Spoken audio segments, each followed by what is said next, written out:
Foi na feira do MST, podia ter sido num evento com o setor do agronegócio, poderia ter sido numa quermesse de festa junina. Fato é que criticar a política de juros e Roberto Campos Neto se tornou a tônica do governo. E claro que Paulo Teixeira fez isso em parte, né, nesse discurso. O ministro também quis fazer a defesa do Movimento Sem Terra, que é alvo de uma série de críticas por algumas das ações que fez nos meses de março e abril e agora está nesse alvo da CPI do MST. Queria te pedir uma avaliação do quanto, de fato, essa CPI pode ser inconveniente ao governo, não só ao movimento, ou o contrário, como hoje outro ministro Paulo, o ministro Paulo Pimenta, da Secretaria de Comunicação Social, de acordo com os próprios veículos oficiais do governo, chegou a dizer que esta CPI do MST seria uma oportunidade para mostrar o movimento como um grande produtor de alimentos e, na verdade, não se acharia nada que possa desabonar a atuação do movimento social. Queria te ouvir o quanto esta CPI e todas essas ações do governo federal podem, de fato, causar constrangimento, atrapalhar a agenda do governo no Congresso ou não, podem melhorar esta imagem do próprio movimento e a sua relação com o governo federal. Então, a CPI, ela é sempre, para o governo, ela é negativa porque ela dificulta que haja uma atuação do Congresso em torno de outras pautas positivas.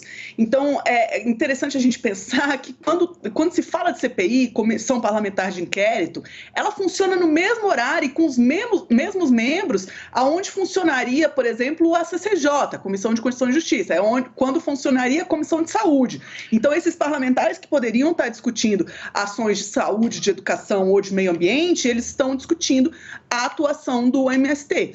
E é interessante que isso aconteça, em alguns momentos, é claro que é função também do parlamento fiscalizar o executivo e é preciso esclarecer determinadas questões. O problema é quando o parlamento fica um pouco circulando em torno somente dessas questões e não consegue apresentar pautas positivas. E aí isso é ruim tanto para o governo quanto para uma oposição que tem uma pauta efetiva, consolidada. Então a sensação que me dá é que hoje a gente tem uma oposição que concorda no que discorda, né? São todos contra o governo, mas eles têm uma dificuldade em estabelecer uma pauta positiva. Então o que a gente é contra o governo que a gente poderia tentar colocar como pauta positiva e confrontar o governo? Então, por isso essas ferramentas da CPI, das convocações de ministro, as convocações de ministro já andaram saindo não muito como a oposição esperava. Né? Então, corre o risco disso acontecer também em algumas CPIs, que tem aquela máxima que a gente sabe como começa e não sabe como termina. E de fato, existe a previsibilidade a respeito da CPI que a gente tem vendo quem é o relator, vendo quem é o presidente, a gente consegue pensar alguma coisa, mas os convidados sempre podem trazer alguma diferença nos rumos e isso pode ser, inclusive, prejudicial. Eu acho que a questão toda aqui é que a gente precisa de uma oposição que se consolide em pautas. Isso é interessante de pensar tanto para o governo quanto para a oposição. É preciso funcionar em torno de pautas, né? E aí eu tenho a sensação que tanto o governo quanto a oposição está com dificuldade de priorizar e de concordar com pautas centrais, né? Para poder a gente começar a falar de política pública e de discussão de política pública. Agora, uma outra coisa que eu achei interessante, Yuri, é que o contato muito próximo com os movimentos sociais foi uma tônica do primeiro governo do PT. Inclusive, foi criticado o que seria talvez uma cooptação dos líderes do movimento. O líder do movimento deixa de ser líder do movimento porque agora é governo. Né? Agora, uma tônica do governo tem sido a crítica ao Campos Neto. Eu fico pensando, se não tivesse o Campos Neto, ia ser muito difícil esses discursos, porque o governo, ele precisa falar de quem. Quando você é governo é difícil, porque você não tem de quem falar mal, né? Você não é pedra, né? É muito mais fácil ser pedra, oposição, do que ser vidraça.